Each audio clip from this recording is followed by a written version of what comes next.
Hi guys, I'm Jim and this is Jim's Fix-It Shop, and today we're going to put the mower deck on this machine. We're down to the deck. Hopefully I have enough time to show you how to hook up the belt and adjust it. How to, let's see, you got to hook up the safety switch on it, and we also have hooked up the safety so you can put it in reverse while you're mowing. They have a safety on this model where if you don't do it right when you first turn your deck on, you cannot mow backwards. Don't get me started on safety crap. I tell you, it's just, let's go over here and see if we can get the deck on, and we'll go from there. Hang on. Okay, here we are. We're going to slide this bad boy underneath here, get the belt out of the way. Now these belts, I've had a lot of comments on these.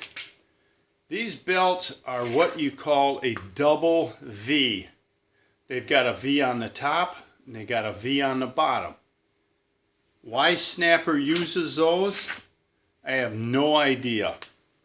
I've asked the guy that I buy my belts from for the shop, and he said typically what a double V belt is for is they use them on a conveyor belt system where the belt goes up one tube on the conveyor, down, up, down, up. That way it drives all the belts or all the tubes on the conveyor.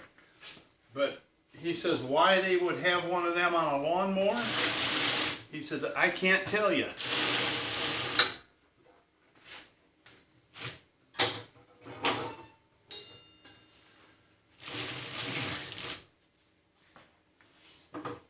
Now if I could get this under here.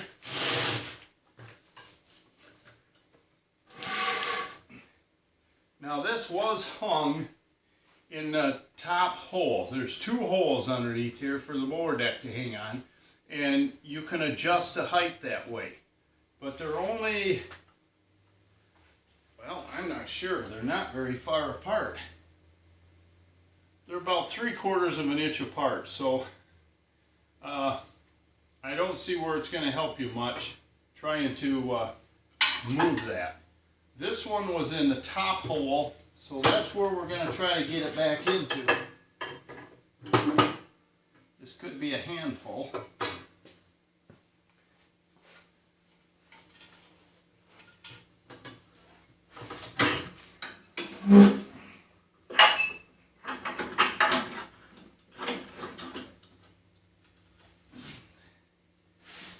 That's what I thought.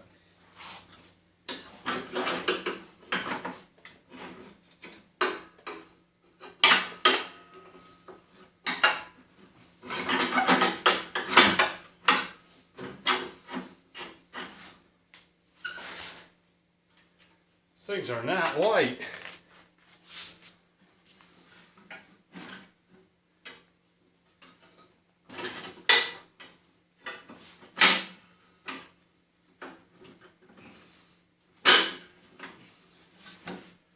There. That was fun. Now we get this clip back in where it belongs.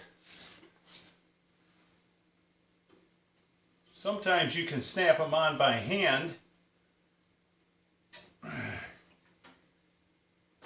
And sometimes you can't.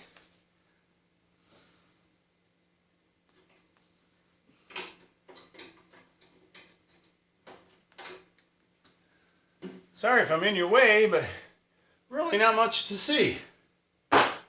Okay, I'm wore out. Now, we're going to hook up the back side of the deck. And I taped these so they wouldn't turn on me because I didn't want to lose my adjustment.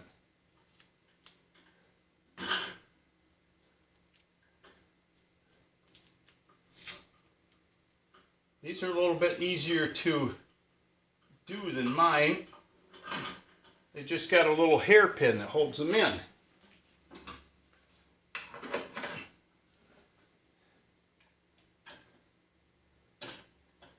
that's one side. And we'll try to get this side hooked up.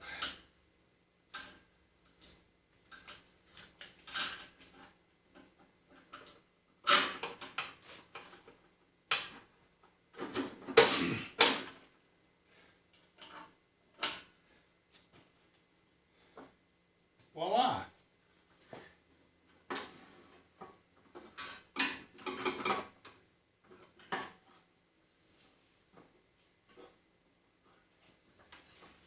Check to see if this is the same. Now they tell you to put the mower bit all the way down on the bottom. We need something to hold this up for us. And you want to check the blade tips. Here's an older blade here I got. His was really bad shape. I guess we'll put this one on. They tell you to check the tips on the, turn the blade so it's straight with the frame of the machine, and check the tip from here to the floor and from here to the floor. If you got the same measurement, you're all right. Or you could have 1/8 of an inch to 1/4 of an inch the back of the machine lower than the front on the mower deck. That's how you want to adjust it. I usually try to keep them level. And then you want to turn it so it's 90 degrees with the machine and check from tip to the floor. If that's out of adjustment, there's an adjustment right over here that adjusts that. Now, this probably is going to sound dumb to most people, but before you go through all the work of adjusting your mower deck to get it level, check your air tires, your air pressure in your tires, because I've had people where they tell me that, you know, my mower's cutting crooked all of a sudden, and they had a flat tire. These tires are stiff enough where they don't actually look flat. But if they're soft, they'll squish down enough where you're going to have problems with them. So I'm going to stand this thing up. We'll put this old blade of mine on here, and we'll see what it looks like. Okay, as long as we got this tipped up, we're going to put the belt on. You want to drop it down between the mower deck and the frame and get it down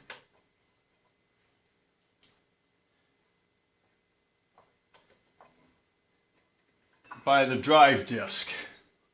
Okay, hook the top up on the pulley for the spindle. There's a metal bar over here, but that will pop through without any problems. This one, it will not. You can just see it sticking right here. We have to take the idler loose to get that back in there. And this is a self-locking nut, so you're going to have to wrench it off more than what you think.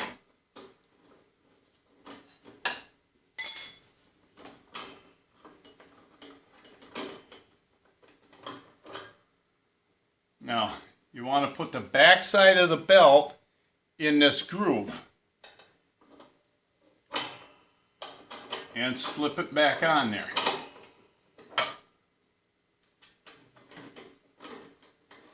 That little metal tab is what keeps the belt from coming off when you kick your deck into neutral, because the belt is so sloppy it will come off of these pulleys. If it wasn't for them tabs they got on here, so the belt, it captures the belt, it can't come off. Now we'll spin this around and see if I can show you the drive disc and how to get the belt on that. Okay, I've got my little piece pipe in here. I've talk to you about that. Let me tip this down just a little. Holding the clutch open. Now on some models, if you put it in 5th gear, open the clutch, you can slip the belt between the drive disc and the clutch disc. This one you cannot. I got to take the clutch disc off, or actually the whole clutch assembly off. Put your socket on. Now if you can't hold this with just your hand, get a large screwdriver, put it between the socket and one of the nuts that holds the clutch on. Rest it up against your tie rod here and just pop it loose. If your screwdriver slips out, just put it in the next one.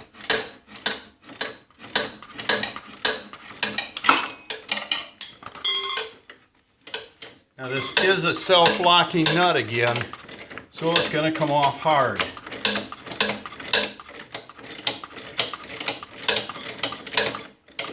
But this is the easiest way to get the belt on.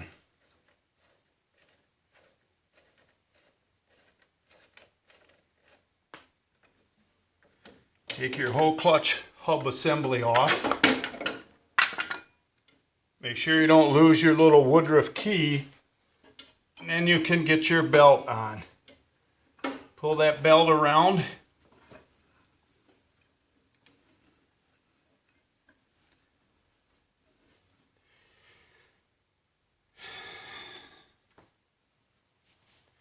And I think I'm going to have to take it off the top pulley to get it on the bottom one first.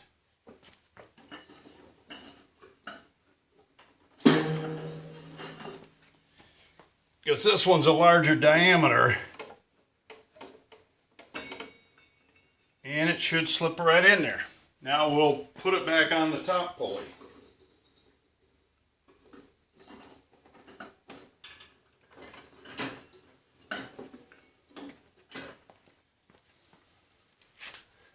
And that's how you got to change your belt. Now we'll put the clutch hub assembly back on. Don't lose your little cup-shaped washer. And put the big nut back on.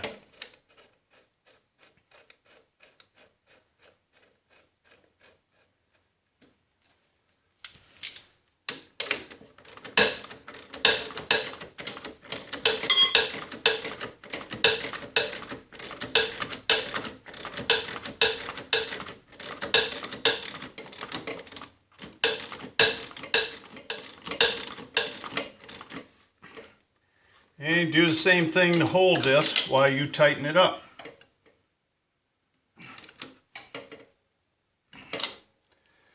That looks pretty good. Now let's tip this thing back down. Okay, I hope you can see this.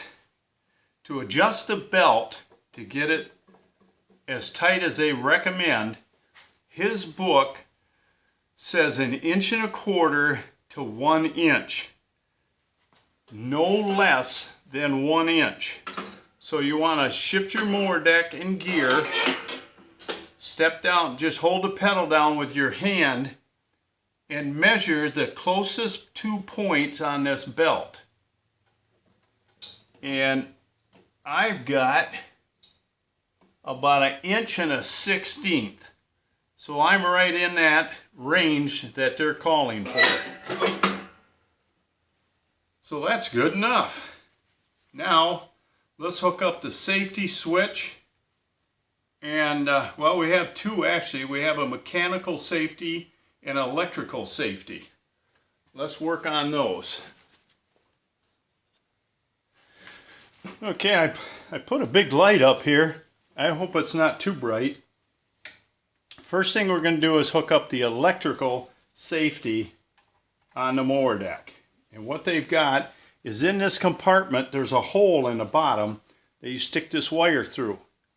And to keep it from pulling out, they doubled it and they put an elastic tie around here it kind of makes that into a knot and it won't come back out of the hole. So we're going to hook it up the same way they had it hooked up. Pull that up through there. I can get my hands in here. That could be a trick. Get that out of my way. And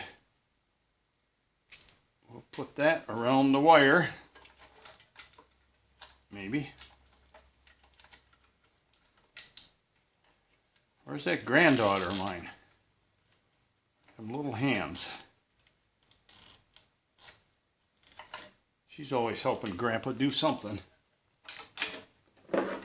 And we'll cut the tail off without cutting a wire. And they plug in here.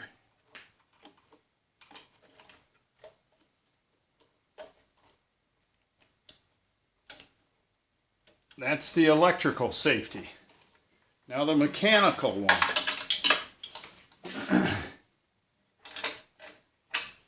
There's a hole in the side of this housing again with a slot in it. You slide the cable in the slot and the adjusting rod through the hole and put the nut back on. And bring it up snug. You're probably going to have to adjust it. Who knows? And there's a spring on the end that goes into this bracket.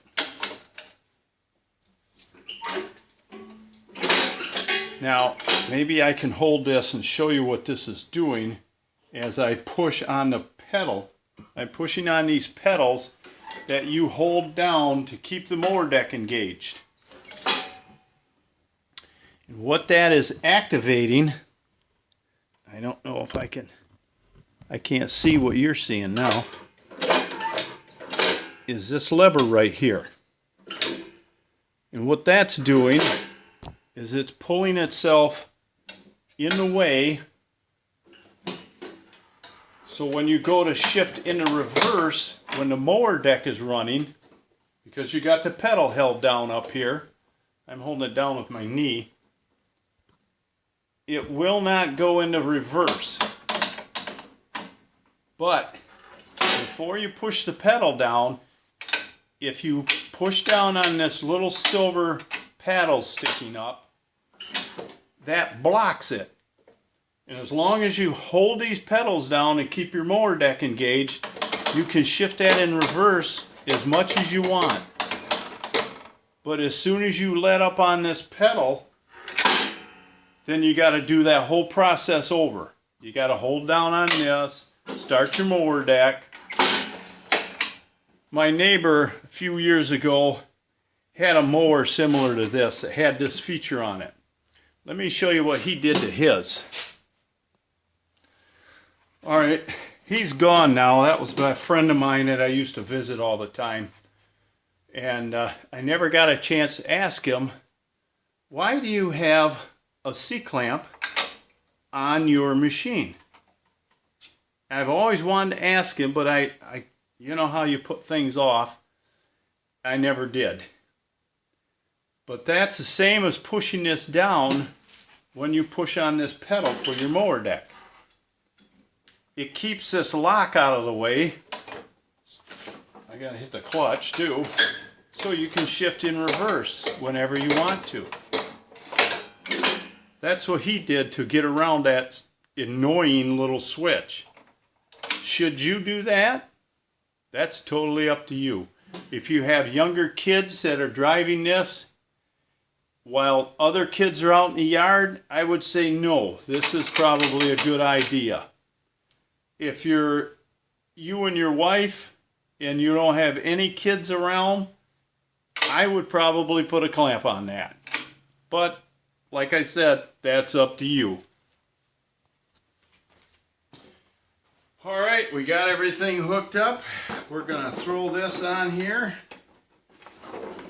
This goes on a little easier than the older ones.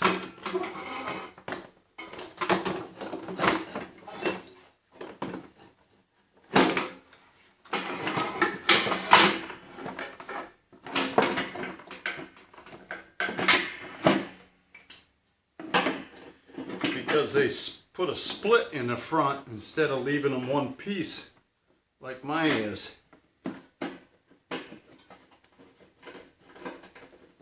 Tighten these screws up.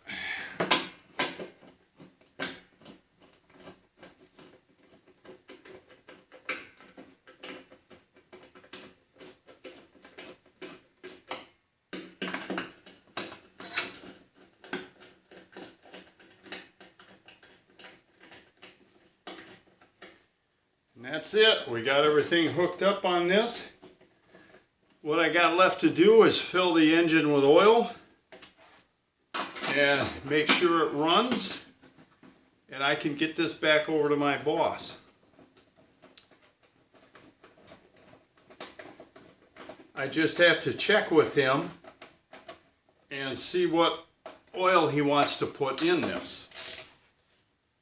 I usually run in the summer, I'll run straight 30 weight engine oil. If I use it in the winter, which I don't ever use my snapper in the winter, but the engines I do run in the winter, I put 5W30 in them.